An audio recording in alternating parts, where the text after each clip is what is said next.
right, this thing on. Yup. Yo, yo, yo. Welcome back to almost said in the frame podcast. Welcome back to the Modern Creative. We're doing a solo pod, and yeah, hopefully you guys are doing well. Hopefully you guys are enjoying the podcast so far. I hope you guys did like the guest that we had in the previous episode, Rafi Valdez, good homie of mine, and yeah, the dude has crazy potential, and I'm going on a spiel right now. What the fuck am I talking about? Anyways, what's going on, man? I feel like it's been a long time since I've done this. I actually have some notes for the first time. I noticed that every time I do a podcast, when I'm editing or when I'm just even thinking about what I just said, I always remember it's like, damn, I should have said this, I should have said that. I knew I wanted to say this, but I just forget. When you're in the moment, you kind of just forget. Tried it for 2-3 episodes and it kept happening. So I'm like, all right, cool guy, let's write some notes and let's just have it on the podcast. So we're trying it out. So a little life update. Things have been pretty good, very steady. A lot of editing, actually, ton of editing. A couple of shoots here and there, but mostly editing. I have more editing to do, but it's all good. I mean, this is what I asked for, and yeah, I can't complain. Other than that, any other life updates that I have is I mean, I've been playing soccer recently, Sunday League, and it's been so fun to play, man. It's like such a fulfilling it's just very fulfilling, man. It's as plain as it gets. Like, it's so fun to play and it's so fun to compete, and just it's like the top league, so it's like very competitive. And I haven't played since, well, prior to the season, I haven't played since like 6-7 years. After spraining my ankle a couple of times, I kind of call it quits, and had that itch to play, man. And now we're playing. Played like dog shit though last week, I'm not gonna lie. They played me at left back, which I'm not used to, and yeah, but I'm only gonna get better from here on out. But anyways, that's going on. Watch a little bit of football, of course, and yeah, we're here. Yesterday, actually, I did a passion project. We finally started working on this mini doc with Markel Jones, who is a BMX rider from Long Beach, California, and we've been planning to do this since December, Rafi and I, and we're finally doing it. And yesterday was day one, which was just the interview. I have it here on the screen right now. I'm trying to see how the footage is looking like, and it's looking pretty good so far. I'm very excited to cut this up. We still have at least 2 to 3 more days of filming. We need to book a photo shoot at the studio, capture some BTS of that. And then we also have to go to Long Beach to get some Long Beach landmark shots, and just having our main character, who was Markel, in his environment, and just get some good Long Beach shots. I don't know, man. We're still trying to figure that out as we're going. We don't have the perfect plan, but that is the topic that I want to discuss about in today's episode, is not necessarily having the perfect plan to make things and create things. But before we get to that, let's talk a little bit of gear for the nerds out there. So for yesterday's production, we filmed with 3 different cameras. The A camera was the Sony A7S III, which is this one right here. We shot it with a 16-35 2.8 G master lens, and I think we used it at 35 millimeters. I wanted to use prime for the entire shoot for all 3 cameras, but it just didn't make sense with the setting that we were at, the environment that we were at in the studio. We needed a little wider lens, and we don't have any prime wide lenses, so the best option was to use a G master lens, which is like 2 racks. Put it on 35 2.8. I look butter, I can see it right here. It looks very, very nice, and yeah, so that's the camera. That's A camera. B camera was a tighter shot, which is this one right here. I know you're not gonna be able to see it well from your view, but this is the B shot, which is a tighter shot, kind of looking down towards the character, towards Markel, and I wanted him on the left side of the thirds, left side of the frame, and keep behind them a little, pretty much empty for the most part. I've seen this trendy composition style, like on Netflix documentaries, HBO documentaries, and I actually really dig it. I'm a fan of it. It's very unique. It's very different compared to having the subject on, for example, for this specific shot, since he's looking left, have him on the right there, it's looking towards the dead space. So this time we're doing the opposite. We have him on the left there is actually, and then the behind him is pretty much empty, but that's intentional. I actually really like it. That I was really looking forward to getting that frame. And for the C shot, which was a slide, for the B shot, we shot that with the Sony 85mm 1.8. That lens, for the price, I think it costs around $500 retail. You could probably get it as low as $350 used. That lens is still butter. I mean, the 85 look is just such a unique look, such a beautiful lens. Plus with the 1.8, come on, bruh. And for the C camera, I keep forgetting. For the B camera, we shot that with Rafe's Sony A1, the $6,500 juggernaut right there. And we shot that in 4K, 422 10-bit, just like the A camera. And we were flirting with the idea of shooting 8K because his camera is capable of shooting 8K. Then I decided to last second not do it because I didn't want to experiment with 8K on this specific shoot in case for whatever reason it wasn't going to work. I like to test things outside of shoots just on my own time to see the pros and cons. How does it do with the computer? And I just didn't want to experiment for this shoot. So we might use 8K in the future for sure. I mean, we're going to definitely use it. So that's the B camera. The C camera was my Sony A7 III. And we used a 50mm Sigma 50mm 1.2 or 1.4. I forget what the widest aperture on that lens is. And we shot that with 4K. Obviously, we shot it in S-Log. So for the A7S and the A1, we shot S-Log 3, 422 10-bit. So we're gonna have so much flexibility in post. And then for the A7 III, we used 4K, 420 8-bit because that's the max. So, and we shot that in S-Log 2. That's it for the cameras. As far as the lenses goes, for the A1 and the A7S, we used Pro Mist filters. I'm using actually a Pro Mist filter right now as we speak. What a Pro Mist filter does, it gives it a nice softer look. It covers like a little bit of the wrinkles and whatnot. It's really great to shoot Pro Mist with, like, if you're shooting like women talking heads. So I got that pro tip from Mar. So shouts to Mar. And I have a quarter. I believe this is a quarter, and Rafe has a half Pro Mist filter. So that one's a little stronger. And that's as far as camera goes. For the C camera on the A7 III, I did use a slider. This slider is from like Amazon Basics. I think it costs like $20 to $25. So that slider is very affordable. Not the greatest. When the first time I ever used it, I didn't like it and I was gonna return it and I kind of just forgot. So I kept it, and I had a client who asked for a specific slider shot. I was trying to rent a slider, electronical slider from ShareGrid, and I hit up 2 different people on the ShareGrid website, and it's pretty much a gear rental space where if I list my A7S camera, I could list it for like $100 a day, and then someone can just pick it up and then use it for the day or 2 days or however long they need it for, and then bring it back and they pay me. So it's a pretty cool site actually. But these 2 guys, they didn't respond to me. Well, they did respond to me when I inquired, and then I asked for certain details, and then they just kind of just ghosted me. So I was like, damn, I'm screwed. And so I was like, well, I need to use this cheap slider, and I need to figure it out. And I remember vividly when I was sleeping that night before that other shoot that needed the slider look, I was thinking, I'm like, oh my God, like I could use my gimbal, attach it to the slider, and then have that nice slider look with the gimbal and use Force Mobile.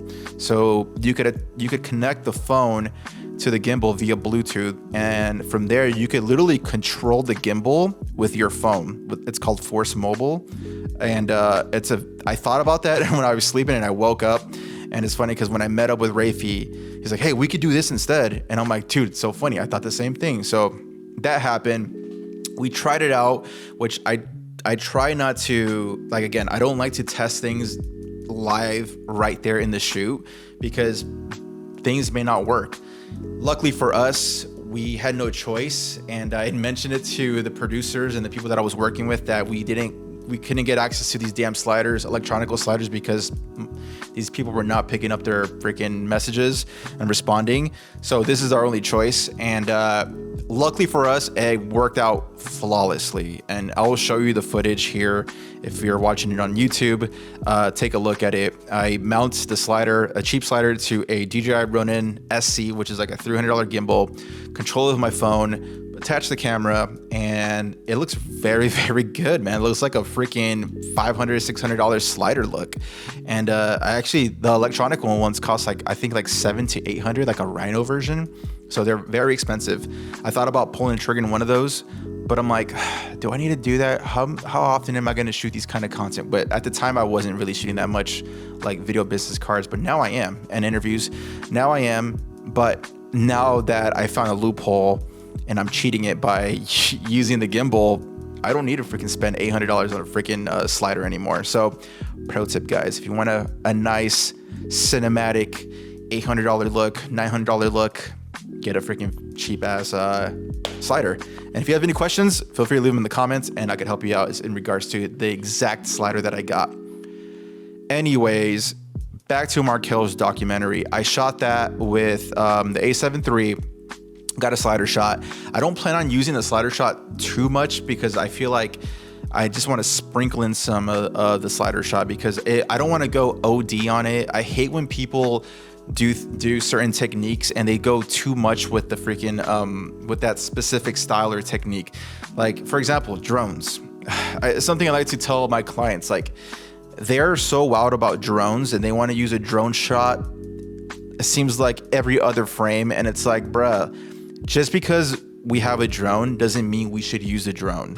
And the people that I communicate this with, I'm glad the people that understand, they understand it. Like, but there's some people that are just like, I just want the drone look. I'm like, bruh, whatever. I'm never gonna post this on my portfolio because it looks trash because I'm going OD on the drone. So that's one thing. Like, I try to, if you have certain tools that, like a slider, for example, and it's not necessary to have it, don't do it, man. And if you do use it, sprinkle it on. Don't go crazy with it by showing it all the time. It's gonna become redundant, it's gonna become boring and stagnant, and you're gonna bore the audience. At least that's my opinion on that.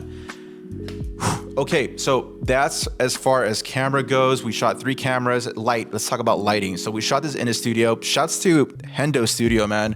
Shouts to Courtney. He was such a cool guy. I was so happy to be back in that studio. I went to that studio probably 2017 with another creative, and shouts to Teddy. He's the first one that introduced me to that studio, and I fell in love with the vibe. I fell in love with like how cool Courtney is. He's such a cool guy, man, and he shot legends. Like, he's the owner of the studio, and I'm gonna try to get him on the podcast, and I'm sure we can make that happen. But this is a local San Diego studio, quite affordable too, man. I mean, I think for the 4 hours you drop like $320, which is like, it comes with everything too. It comes with all the lights, all the tools that he has. Where I've been in other studios, like in LA, for example, they're a little cheaper there because Rafi likes to go there all the time. So I tag along with them, but they're so stingy with the equipment. Like, yeah, sure, it's cheaper, but you get only a limited amount of gear that it comes included with the actual studio.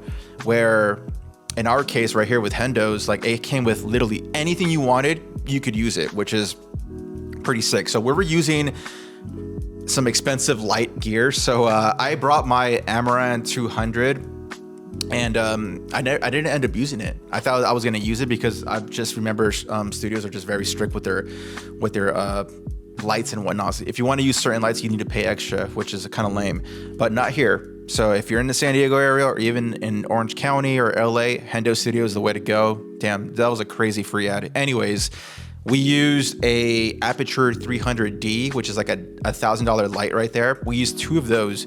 We used one as a spotlight, it's hard to tell, I know, but there's a spotlight right in the center of the frame, right behind Markel.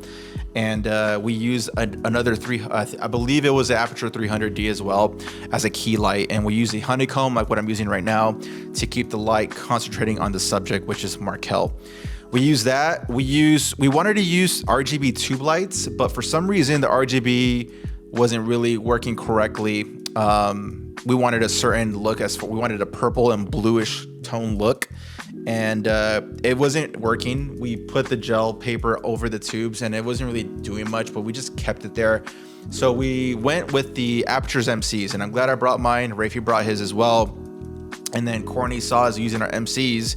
He's like, oh, I have MCs as well. So we were using the MCs. We used 2 of his MCs. We used 2 of mine, or 2 of ours. So we did 1/2 purple and then 1/2 like blue. So it worked out. So the colors are gonna look super fucking sick. And apologies for the F-bomb. I'm just very excited.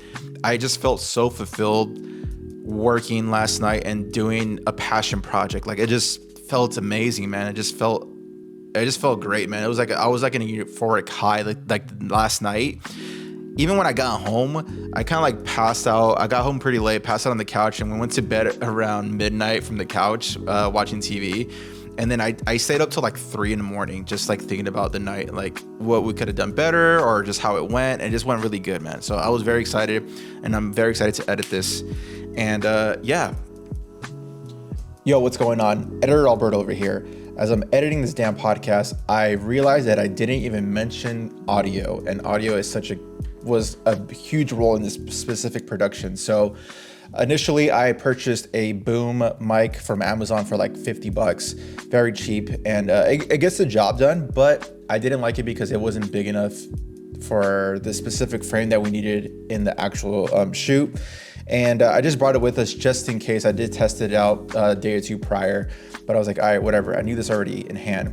So by the time we got there, luckily for us, the studio had a bunch of C-stands and booms, so it worked out flawless. I was able to attach my shotgun mic, which is the Deity V Pro, and I just attached it to their C-stands and booms, and it worked out great. Initially, I was going to attach this to the Rode Wireless Go, which is this right here, and make it go wirelessly. But again, the studio had a ton of aux cables or whatever. They had a ton of cables to connect it to this, and then had the cable run all the way to the camera, so the audio is baked into the camera, so there's no sync in post. I didn't want to use a Rode Wireless, but I was ready to use it in case I didn't have enough cable, because I had 2 of my own cables, but that was not going to be enough cable to make it to the camera. And luckily for us, the studio had all that good stuff, so I didn't have to deal with wireless. I didn't have to deal with interference, so I got clean audio with this. And yeah, back to the pod. That is lighting. The cool thing is with the studio, we had like a white infinity wall. You'll see some BTS right here. And yeah, man, we had like the music bumping, cranking. Like, we booked the studio for 4 hours. And this is something I had someone tag along with me. Shouts to Nick, man. I believe it's Visionary P on Instagram.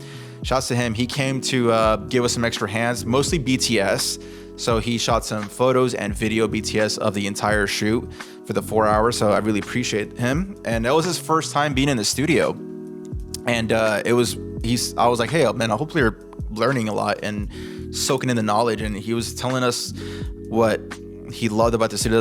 Like I said, that was his first time in the studio. So he was like, bro, this is insane. Like, the way you guys control the environment is so cool. The way you're like producing the shoot, you're producing and you're talking to the subject as far as like having to dig deep into what he's saying. And it got heavy for a second, man. Like some of the subjects that we did talk about, like it got pretty heavy. So it was new to me, but I was able, with experience, we were able to like not necessarily tiptoe it, but just make the subject feel comfortable with us to open up. So that was cool. Yeah, I mean, so back to the 4 hour thing. It sounds like a long time, I know, but in reality, it's not. We showed up at 4 exactly, or 4:05, whatever. We start setting up. that took us about an hour 15, hour 25. Let's call it 90 minutes. I know that sounds absurd to take that long to set up, but we have a lot of gear. We need to figure out the lights. The light is the light situation is going to take us the most, because we got to shape it to our liking, and we got to make sure everything looks on point. We got to set up the cameras, which frame, because at the time I had an idea, but I didn't know how we were going to execute it. It was been like years since I've been in that studio, so I don't know what's changed and what hasn't changed. So that was that. It took us about, let's call it 90 minutes to set up. We do the interview, and we were joking because we only had 10 questions to ask Markel, and Markel's like, oh, it's going to be a breeze. I'm like, yeah, we'll see. And yeah, man, once the cameras turn on, man, it's just, people are just kind of like, not necessarily choke, but if you're very inexperienced, like it's gonna be trouble. Like, it's just hard. It's just, I don't know how to explain it. I'm still stumbling on my words here and there, doing podcasting, but I mean, only with experience and time and patience, you're only gonna get better. But we got through it for the most part. We took a 5-minute break after it got super heavy to have the subject Markel kind of chill out for a bit. And we all went outside, get some fresh air in our system, went back in, and then we're completing like the last 4 to 3 questions. And I look at my phone and I'm like, holy shit, like we got like 30 minutes or 40 minutes before we're officially done. So I had to speed it up. I had to speed up the process. I'm like, hey, we got to speed it up, guys. Let's focus. Let's get this shit done, because it's not that we have 40 minutes to just do the interview, which is the 3 questions, but we need to consider the time to break down everything and pack everything and put it back away and leave. You're supposed to technically leave the studio by that time, so by the 4th hour. And yeah, but we were able to make it happen. Like I said, Corny's a G. I think we were like 10 minutes late, but he was cool. I think we were his last clients anyways. I think he was packing up after we left. So it worked out in our favor. But come on, guys, like, good etiquette. Don't let's not make that a habit. Or if you're a creator, respect the actual time and whatnot. So yeah, 4 hours to execute those 10 questions for one part of the documentary. It takes a long time. And one thing Nick was telling me is like, man, I didn't realize how long it takes to actually produce something. Like when I first thought 4 hours, I thought it was gonna be a long time. Like, yeah, it is a long time, but it flies really fast. So that's something you need to consider. I was telling them, giving some pro tips. Like when you're talking to clients that want to book a studio, you gotta let them know, like, they're gonna wanna cheap out and pinch every penny by saying, hey, let's just do it for 2 hours. Like 4 hours is kind of like, it's like too much. Like we don't need to do that much. Trust me, you want the full 4 hours. Plus, it's a better bang for your buck if you extend the time rather than just doing 2 hours. The 2 hours is going to cost you a little bit more. So you might as well do the 4 hours and do it comfortably, because the last thing you want to do is be rushed and rush the talent, and talent's going to be messing up, is going to be stumbling on their words. And yeah, it's just not going to be a good vibe overall. So that's that. Let me look at my notes real quick. So Markel production gear. Let's do a little bit of pre-production. So the last 2 days prior to the shoot, I was looking at a bunch of YouTube videos, YouTube University, man, how to shoot documentaries, how to execute them, how to do interviews, how to get like the meat and potatoes from the interviewee, how to make them open up or her open up to us. I know Markel, but I'm not close to Markel, so he's closer to Rafi, but like the questions we asked him, like I kept digging deeper and deeper, like, yo, give me more. Like, I know you don't know me, but I'm looking from the outside in. And he was able to understand, which he was a cool sport about it. Like, he understood what my objective was too. It's like, hey, from the outside in, I don't know what you're talking about, so I need you to dig deeper. Who is this character? Who is this person in your life? And why does this person mean a lot? So like I said, it got really steamy, but it was very good. And pre-production, I was watching YouTube videos about how to do a doc and what it takes to create a doc. So I caught myself consuming a bunch of Mark Bone YouTube videos. He pretty much is dominating like the YouTube space when it comes to documentary. He has like a whole documentary playlist, so I just consumed it for like the last 2 days, and I did learn a lot. And I'm still going to continue watching it because, like I said, we still need to shoot 2 days worth of B-roll, that's I need that. Like I need that because I just can't have talking heads of 5 to 6 minutes for just him talking to a camera. That's gonna bore the audience. As good as Markel looks, trust me, you want to visually stimulate the audience by having some beautiful B-roll, which is that's what we want to do. So saw a bunch of like Mark Bone documentary. I did a mood board for Millinotes, and I actually got into it's called Shot Deck to look up some inspirations. I know we wanted a purple bluish vibe, so it was hard to just Google and put purple frames, purple compositions. I mean, you could do it, but it's gonna take a lot longer. So I registered to Shot Deck for the trial. It's like 14 days, so it's completely free. And I literally just put like purple compositions, and yeah, I saw a bunch of cool frames, a lot from Euphoria. Euphoria uses a lot of purple hue colors, and put it all in the mood board. I took a screen grab, put it on Millinote, which is also free, by the way. And I showed it to Rafi, and Rafi was like, all right, I organized it as like, all right, A camera's gonna be here, B camera's gonna be like this, and then C camera's gonna look like this, and then the colors are gonna look kind of like generally like this. And he like, dude, I fucking love it. This is sick, perfect, let's make this happen. So we had a general idea of what it's gonna look like. We didn't have the perfect plan, and this goes back to what I wanted to talk about earlier. We don't have the perfect plan in how to execute this documentary. We still don't have a concrete date of when we're gonna shoot B-roll, of what is it that we're gonna do. But we are actually still doing it though. It's baby steps that we're doing. And it's like, it's something I wanna encourage creatives, is that a lot of creatives need the perfect plan to either start a YouTube video or start a podcast or just start a side hustle business. They want the perfect plan. So like, I need the perfect website, I need the perfect Instagram handle, I need the perfect headshot, I need the perfect color scheme. Bro, just start, and then you're gonna figure all that out eventually.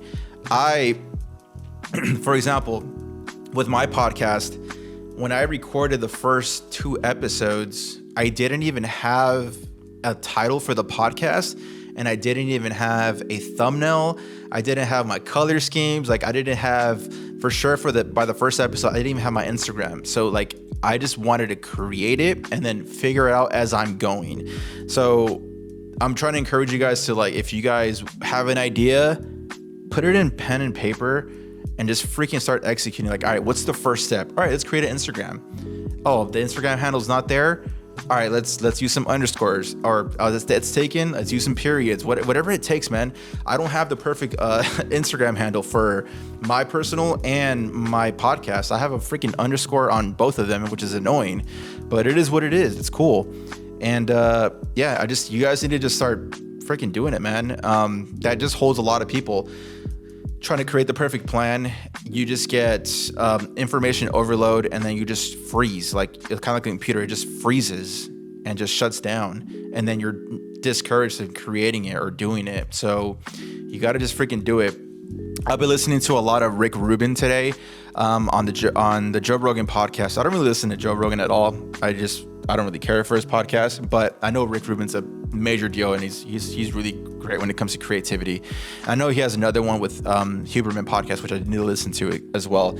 But I recommend just literally go and just put Rick Ruben podcast. You'll see. If you don't know who that is, he's like a legendary music producer in the hip hop space, but he's also done like legendary bands like Red Hot Chili Peppers, Red Hot Chili Peppers, and some other bands that I can't think of right now. But he talks a lot about creativity, and one of the things that he was saying that I really felt was, he's like, when you create it for yourself. Don't create it for your audience. Like, your audience comes last, and it's something I've been practicing without even knowing it. Is that I'm gonna create this podcast for myself. This is fulfilling to me, and if you guys fuck with it, beautiful. And if you guys don't, not even tripping. So create for yourself, fulfill yourself, and yeah, man, that's pretty much what it is, man. And I saw some other quotes that I couldn't really remember. I couldn't put it on the on my notes, but one thing he did say too is like, when you're creating, just put it out there, man. Even if it's not perfect, just put it out there. And I had this conversation with Rafi on the way home as we're grabbing Chick-fil-A after our shoot. We're like, I'm so happy that you and I are doing this, because we know many people that have better gear than us, that have all these wonderful ideas, but they're not executing. And for some reason that bugs me. It's like, bruh, if I had what you have, I'm fucking going crazy with it. I'm going crazy with it right now with the little gear that I have. I mean, yeah, I'm not calling it little as in like, it's very expensive gear no matter what, but I'm not shooting with an FX6. I'm not shooting with the Red camera. I'm not shooting with an ARRI. I'm shooting with mirrorless cameras, but we're making it work. We're making it work. And I was telling Rafi, like I said, like, yo, I'm proud of us, man. Like we said we were going to do this. We made it happen. And now we're in the first day of production and we just completed it right now. And we're still ways to go. We still need to go to LA. We still need to do a photo shoot. And I don't even know the perfect intro to the documentary yet. I had an idea while I was watching the Real Madrid game for some reason, and I put it on my notes app so I don't remember, so I don't forget. So we don't have the perfect plan. We don't even know how it's gonna start and how it's gonna end, but we are working on it, and that's the whole point. Just start doing it. And I told Rafi, this goes back to what Rick Ruben said about just put it out to the internet or just put it out there, whatever you're creating. This freaking video may suck. This doc may be amazing. We may have 1 million followers or 1 million views or the 10 views from our family members and friends, but we don't care. Like, we're creating this for ourselves. And that's all that really matters, man. And again, if people really like it and they want to mess with us, that's amazing. But if they don't, that's also amazing. It's not for everybody. And you just got to find that cult following of people that actually fuck with you. And only good things are going to happen, man. Anyways, I'm running at 30 minutes. That's enough of a rant. Let me know if you guys are liking this. I think I'm going to cut it right here. Next week is going to be a very good one with another guest. So hopefully you guys are enjoying the guest. Let me know if you're enjoying it or if you're not enjoying it. I know it's only been one episode at this moment, but the next one's going to be very good. Lots of gems. Anyways, if you're on YouTube, give it a like, subscribe to the channel. If you're on Apple Podcasts, give it a 5-star rating and a positive review or a shitty review, whatever. And if you're on Spotify, definitely hit the subscribe button. Take a screenshot of. I would really encourage you guys if you guys could take a screenshot and share it to your stories and tag me. That'd be sick. If you guys could do that for me, that'd be amazing. Whether if it's YouTube, that's fine. If you're on a podcast, if you're an audio guy like the podcast apps, screenshot, put on your story, tag Modern Creatives. That'd be amazing. All right, man. I'm out this piece. Take it easy. Peace.